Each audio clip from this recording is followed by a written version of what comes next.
90 రోజుల కోర్సు పూర్తి చేస్తే చాలు 100% ప్లేస్మెంట్ సపోర్ట్ తో సాఫ్ట్వేర్ జాబ్ మీ సొంతం. వెంటనే కోడ్ జ్ఞాన్ డెస్టినేషన్ ని సంప్రదించండి. ఫెబ్ 6 నుంచి మాకు ఇంటర్నల్స్ ఉన్నాయి.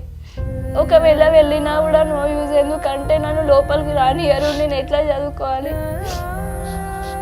చాలా ఇబ్బంది ఉంది. ఎవరైనా హెల్ప్ చేస్తే వాళ్ళ కాళ్ళు మొక్కుతా, చేతులు అయితే దండం పెడతా. నేరుగా ఆ కాలేజీకి సంబంధించినటువంటి ప్రిన్సిపాల్కు ఫోన్ కాల్ చేద్దాం. మేడం, మేము సుమన్ టీవీ నుంచి కాల్ చేస్తున్నాను. నేను journalist Vijay madam, Suman TV నుంచి. నరసమ్మ అనే స్టూడెంటు, అమ్మాయి ఫీజు కట్టలేని పరిస్థితి, వాళ్ళ ఆర్థిక పరిస్థితి బాగా చితికిపోయింది. సో మీరేమో సోమవారం నుంచి రాకపోతే బయటే నిల్చోబెట్టేస్తాం ఫీజు కానీ పే చేయకపోతే అని అంటున్నారంట. చెప్పాను సార్, ఇప్పుడు ఏం కట్టలేదు అమ్మా, ఇది ప్రైవేట్ కాలేజ్ కదా, అందుకే నేను నిన్న చెప్పారు. మీరు ఎట్లా అన్నా ఉంటే మా సార్ తోటి ఏదో మాట్లాడారు. సంగారెడ్డి ఎమ్మెల్యే చింతా ప్రభాకర్ గారికి ఒకసారి మనం ఫోన్ కాల్ చేద్దాం. ఆయన వైపు నుంచి ఏమన్నా సహాయం చేసే పరిస్థితి ఏమన్నా ఉంటుందో ఒకసారి ప్రయత్నిద్దాం. సార్ నమస్తే, నేను సుమన్ టీవీ నుంచి మాట్లాడుతున్నాను సార్, జర్నలిస్ట్ విజయ్. మీ నియోజకవర్గానికి సంబంధించిన ఒక ఫ్యామిలీ, ఒక పాప నర్సింగ్ కాలేజ్ చదువుతుంది. అమ్మాయిని ఫీజు కట్టలేదని కాలేజ్ నుంచి బయటికి పంపించేస్తూ ఉంటారు.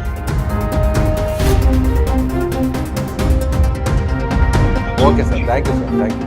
సో కాంగ్రెస్ పార్టీకి సంబంధించినటువంటి నాయకురాలు జగ్గారెడ్డి గారి సతీమణి నిర్మలా జగ్గారెడ్డి గారితో ఒకసారి మాట్లాడదాం ఫోన్ కాల్లో. ఫీజు కట్టలేని పరిస్థితి, కాలేజీ నుంచి బయటకు పంపించేస్తాం అంటున్నారు. ఏ కాలేజీ?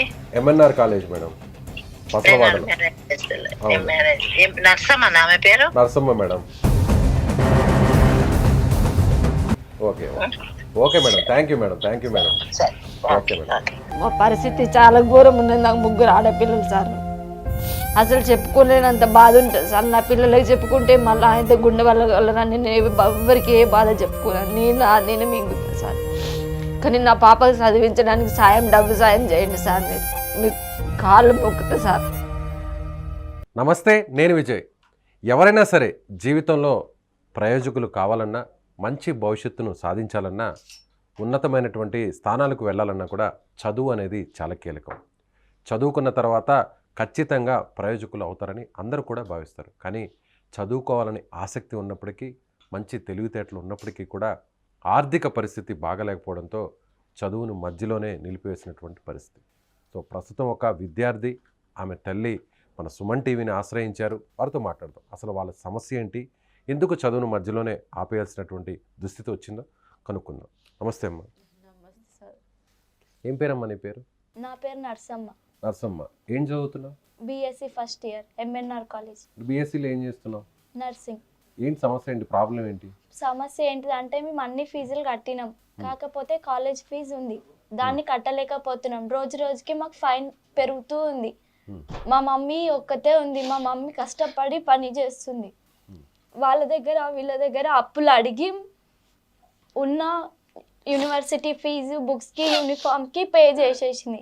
ఇప్పుడు ఆ ఫీజు కట్టాలి మేము. ఆ ఫీజు కట్టకపోతే మ్యామ్ నన్ను మండే నుంచి ఒకవేళ కాలేజ్కి వచ్చినా కూడా క్లాస్కి అలౌ చేయనని చెప్పింది. మేము చాలా మంది దగ్గరికి వెళ్ళి అడిగినాం, కానీ మాకు ఎవరు హెల్ప్ చేయట్లేదు. ఎంత కట్టాలమ్మా ఫీజు?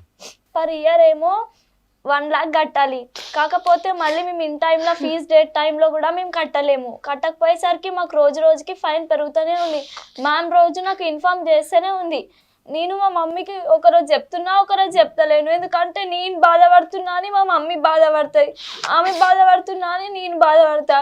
కాబట్టి నేను మా మమ్మీకి చెప్పకుండా ఊరుకున్నాను. నేను మా మమ్మీ వచ్చింది, ఎవరైనా హెల్ప్ చేస్తారేమో, బెటా పోదాము అని అంటే, సరే మమ్మీ మనకు ఎవరైనా హెల్ప్ చేస్తారేమో, ఆ దేవుడే దిక్కు అని మేము ఇక్కడ వచ్చినాం. ఇక్కడ వచ్చినాక మాకు ఇట్లా తెలిసింది, ఇక్కడ వెళ్తే మాకు ఇలా హెల్ప్ చేస్తారనేసి. నిన్న వచ్చినాం. నిన్నటి నుండి మాకు ఎక్కడ వెళ్ళాలి, ఏం చేయాలో మాకు తెలీదు. అంత దేవుని మీద భారం వేసి ఇక్కడి వరకు వచ్చినాం మేము. బాధపడకండి, బాధపడద్దు. 1,00,000 రూపాయలు కట్టాలి ఇప్పుడు మీరు కట్టాల్సిన ఫీజు. 1,00,000. దానికి పెనాల్టీ ఎంత పడింది? పెనాల్టీ మొన్నటి వరకు ఐక్లౌడ్లో చూస్తేనేమో 1,75,000 అట్లుండే మొత్తం కట్టాల్సింది. ఈరోజు 75,000 పెనాల్టీ వేసారా? పర్ డే రోజు రోజుకి పెరుగుతూ ఉంటుంది. మ్యామ్ చెప్తుంది తొందరగా క్లియర్ చేసుకోండి, మీకే ఇబ్బంది అవుతుంది, మీకు తెలిసిన వాళ్ళు చాలా మంది ఉన్నారు కదా, వెళ్ళి వాళ్ళకి అడగండి, మీకు చెప్తారు, మీకు చాలా మంది ఉన్నారు కదా హెల్ప్ చేయమని అడగండి, ఇట్లా ఉంటే మీకే ఇబ్బంది అవుతుంది, సార్ వాళ్ళ రోజు నాకు చెప్తుర్రు, మీటింగ్లు పెడుతుర్రు అని చెప్పిన. ఏమ్మా మీ ఆర్థిక పరిస్థితి బాగలేదా? ఎందుకు కట్టలేకపోతున్నారు ఫీజు? ముగ్గురు ఆడపిల్లలు ఉన్నారు సార్ నాకు, నేను ముగ్గురిని చూసుకోవాలి, ముగ్గురిని అక్కడ ఇంకొక ఆమె ఉంటుంది, ఇక్కడ ఒక ఆమె ఉంటుంది, హాస్టల్ వేసుకొని వాళ్ళని నడుపుకొని బతుకుతున్నా సార్ నేను. ఇప్పుడు పెద్ద పాపయా? పెద్ద పాప. ఓకే, ఇంటర్మీడియట్లో ఎన్ని మార్క్స్ వచ్చాయమ్మా? 900. 10th క్లాస్లో 8.5. మంచి మార్క్స్ వచ్చాయి, 90% వచ్చింది, అంతేనా?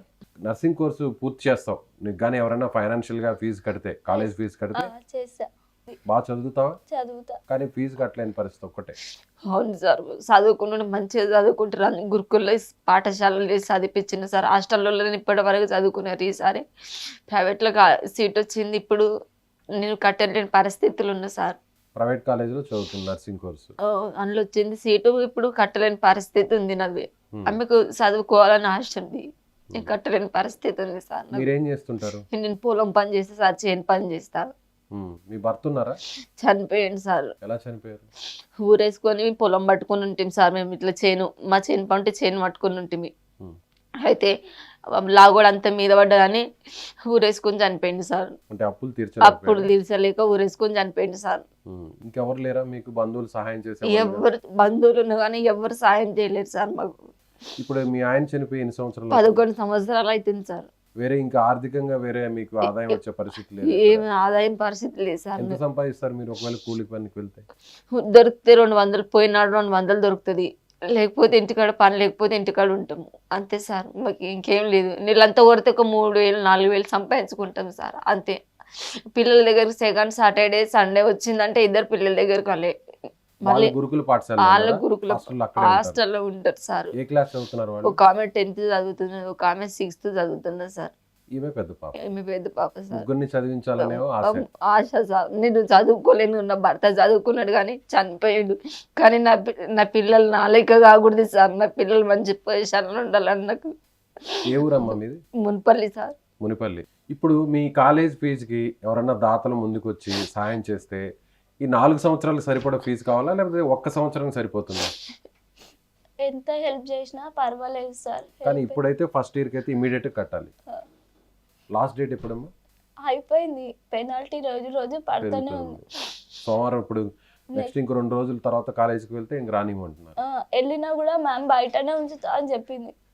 Feb 6 నుంచి మాకు ఇంటర్నల్స్ ఉన్నాయి, ఒకవేళ వెళ్ళినా కూడా నో యూజ్, ఎందుకంటే నన్ను లోపలికి రానియరు, నేను ఎట్లా చదువుకోవాలి, చాలా ఇబ్బంది ఉంది. ఎవరైనా హెల్ప్ చేస్తే వాళ్ళ కాళ్ళు మొక్కుతా, చేతులు అయితే దండం పెడతా. సో అలాగే ఇప్పుడు అసలు ఈ ఫీజుకి సంబంధించి పెనాల్టీ లేకుండా కేవలం ఫీజు, లేదంటే వీలైతే ఫీజును కూడా తగ్గించే ప్రయత్నం చేద్దాం. నేరుగా ఆ కాలేజీకి సంబంధించినటువంటి ప్రిన్సిపాల్కు ఫోన్ కాల్ చేద్దాం. మేడం, మేము సుమన్ టీవీ నుంచి కాల్ చేస్తున్నాను. నేను journalist Vijay madam, Suman TV నుంచి. ఇప్పుడు మీ దగ్గర మీ కాలేజీలో ఫస్ట్ ఇయర్, నర్సింగ్ కాలేజీలో ఫస్ట్ ఇయర్ చదువుతుంది నరసమ్మ అనే స్టూడెంటు. అమ్మాయి ఫీజు కట్టలేని పరిస్థితి, వాళ్ళ ఆర్థిక పరిస్థితి బాగా చితికిపోయింది. సో మీరేమో సోమవారం నుంచి రాకపోతే బయటే నిల్చోబెట్టేస్తాం ఫీజు కానీ పే చేయకపోతే అని అంటున్నారంట. చెప్పారు సార్, ఇప్పుడు ఏం కట్టలేదు అమ్మా, ఇది ప్రైవేట్ కాలేజ్ కదా. అది అంటే మా వైపు నుంచి ఒక రిక్వెస్ట్ మేడం, ఇప్పుడు మీరు వేసినటువంటి ఆ పెనాల్టీని తీసేస్తే ఇప్పుడు వాళ్ళు కట్టాల్సినటువంటి ఆ ఫీజుని మేము ఏదో ఒక విధంగా పే చేయిస్తాం. కట్టాలి సార్ అమ్మా, ఉంది. ఎంత కట్టాలండి? కట్టాల్సింది అంతే. ఇప్పుడు వాళ్ళకి మొత్తం 1 year కి 1 lakh సార్. 1 year కి 1 lakh. ఓకే, అది 2 installment ఉంది. December 31st వరకు అమ్మా 50,000 కట్టాల్సింది. ఓకే, డిసెంబర్ వరకు 50,000 కట్టాలి, తర్వాత కూడా మళ్ళీ ఇంకొక 50,000. డిసెంబర్ వస్తే లాస్ట్ డే. అందుకే నేను చెప్పారు, నేను చాలా సారి అమ్మాయిని పర్సనల్ గా పిలిచారు.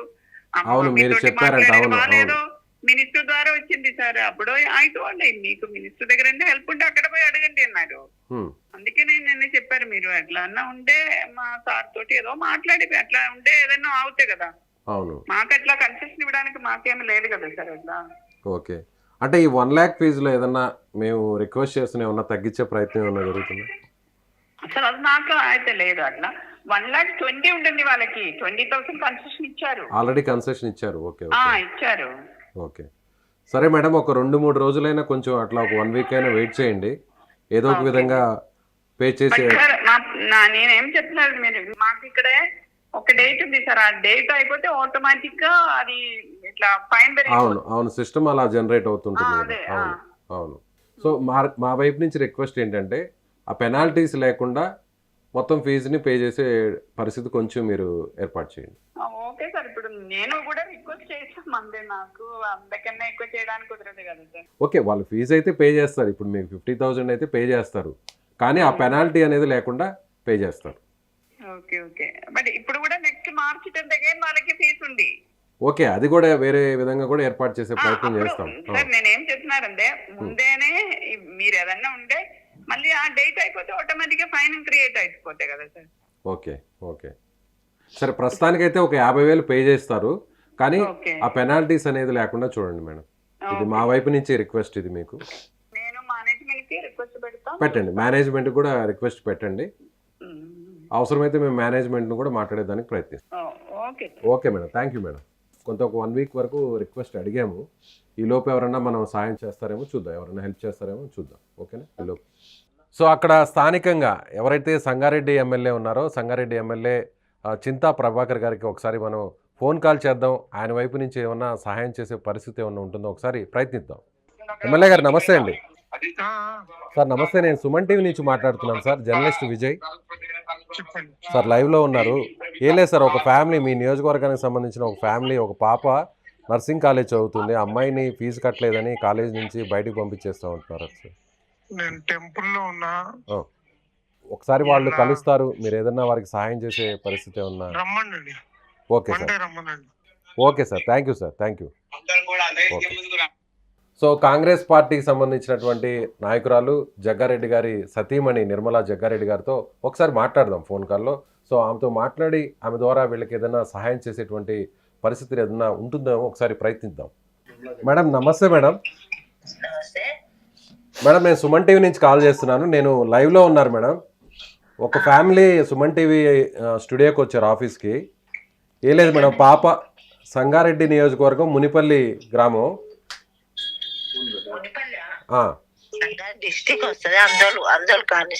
అవును మేడం, ఏం లేదు మేడం, వాళ్ళు ఏంటంటే ఆ పాప నర్సింగ్ చదువుతుంది, ఇప్పుడు ఫస్ట్ ఇయర్, ఫీజు కట్టలేని పరిస్థితి, కాలేజీ నుంచి బయటకు పంపించేస్తూ ఉంటున్నారు. బాగా చదువుతుంది, ఇంటర్మీడియట్లో కూడా దాదాపు 85% వచ్చింది, 10th క్లాస్లో 90% వచ్చింది. వాళ్ళకు ఒక 50,000 ఇమీడియట్గా పే చేయాలంటే ఇప్పుడు ఫస్ట్ టర్మ్. ఏ కాలేజీ? ఎంఎన్ఆర్ కాలేజ్ మేడం, పసలవాడలో. నర్సమ్మ మేడం. ఓకే ఓకే, వచ్చి నేను రఘుతోని సార్ పియతో చెప్పిపించిన కదా. వచ్చారా మీ దగ్గరికి? వచ్చిండ్రు, నేను రఘుతో కాలేజ్ చెప్పిపించిన. వాళ్ళు ఏం తీసుకోలేదు మేడం. అయినా మీరు అమౌంట్ అది వాళ్ళకి ఏర్పాటు చేస్తే ఈ ఫస్ట్ ఇయర్ వరకు అంటే 1 lakh పే చేయాలంట మొత్తం. ఫస్ట్ టర్మ్ ఒక 50,000, సెకండ్ టర్మ్ ఒక 50,000 పే చేయాలంట. లాస్ట్ డేటు December 31st అంట, అందుకని కాలేజీలో నుంచి బయటికి పంపించేస్తాం అంటున్నారంట. రఘు ఫోన్ చేస్తాలే, ఆల్రెడీ మాట్లాడిండు. ఓకే అని నాకు చెప్పిండు అంట వాళ్ళు, మరి చెప్తా ఇప్పుడే. Okay okay madam, thank you madam, thank you madam. Okay madam. Yes, Congress party నాయకురాలు నిర్మలా జగ్గారెడ్డి గారు సతీమణి, ఆమె హామీ ఇచ్చారు సుమన్ టీవీ స్టూడియోలో లైవ్లోనే ఆమె హామీ ఇచ్చారు ఫోన్ కాల్ ద్వారా. సో ఖచ్చితంగా కుటుంబానికి హెల్ప్ చేస్తాం, ఆ పాపను కూడా చదివించే ప్రయత్నం చేస్తాను, ఈ టర్మ్కి సంబంధించినటువంటి ఫీజును కూడా పే చేయడానికి సిద్ధంగా ఉన్నట్లు కూడా ఆమె చెప్పడం జరిగింది. నమస్తే సార్, నా పేరు గంగమ్మ, మాది మున్పల్ మండల్, మున్పల్ గ్రామం. నా పాప BS నర్సీ చేస్తుంది ఎంఎన్ఆర్లో. అయితే నా పాపకు ఫీజు కట్టడానికి నా దగ్గర డబ్బులు లేవు. నా పాపకి ఎవరన్నా డబ్బు సాయం చేస్తే, నా పాప 4 సంవత్సరాలు చదువుతుంది, 4 సంవత్సరాలు ఎవరు సాయం చేసినా ఇట, నా ముందుకు వచ్చి సాయం చేసినా ఇట నా పాప చదువు కంప్లీట్ అవుతుంది. వాళ్ళకి వందనాలు చేస్తున్నా సార్. నేనేం చదువుకోలేను సార్, నాకు చదువు రాదు ఇటనా. ఇంత దూరం నా బిడ్డని తీసుకొని వచ్చిన, నిన్న నుండి ప్రయాణం చేస్తే రాత్రి బస్ స్టాండ్లో వండుకున్నాము. మాకు అన్నం తినలేము, మేమేం తినలేము సార్. ఇప్పటి వరకు చాయ్ బీ తాగలేము సార్. మేము మా పరిస్థితి చాలా ఘోరం ఉన్నది. నాకు 3 ఆడపిల్లలు సార్. అసలు చెప్పుకోలేనంత బాధ ఉంటుంది సార్. నా పిల్లలకి చెప్పుకుంటే మళ్ళీ ఆయనతో గుండె వాళ్ళని నేను ఎవరికి ఏ బాధ చెప్పుకోను, నేనే మింగుతుంది సార్. కానీ నా పాపకు చదివించడానికి డబ్బు సాయం చేయండి సార్. మీరు మీకు కాళ్ళు మొక్కుతా సార్. ఈ పాప కానీ కోర్స్ పూర్తి చేస్తే నర్స్ జాబ్ వస్తుంది అంతేనా? అంతే సార్. ఆ పాప జాబ్ వచ్చిన తర్వాత ఇద్దరు పిల్లల్ని కూడా చదివించుకుంటా సార్. నేను నాకు చదువు రాదని, నా పిల్లలు నా పరిస్థితులకు రావద్దని నేను ఇంత బాధపడుతున్నా సార్. బాధపడద్దమ్మా. మస్తు బాధ ఉంది సార్. నాకు చెప్పుకోలేనన్ని బాధలు ఉన్నాయి, కానీ నేను ఎవరికి చెప్పుకోలేక నా మనసు నేనే తల్లలిస్తా సార్. నా పిల్లలతో నేను అనలేకపోతే, ఎందుకంటే వాళ్ళ చిన్న మనసు ఇరిగిపోతే బాధపడతానని ఈడన నేను అనలేకపోతే సార్.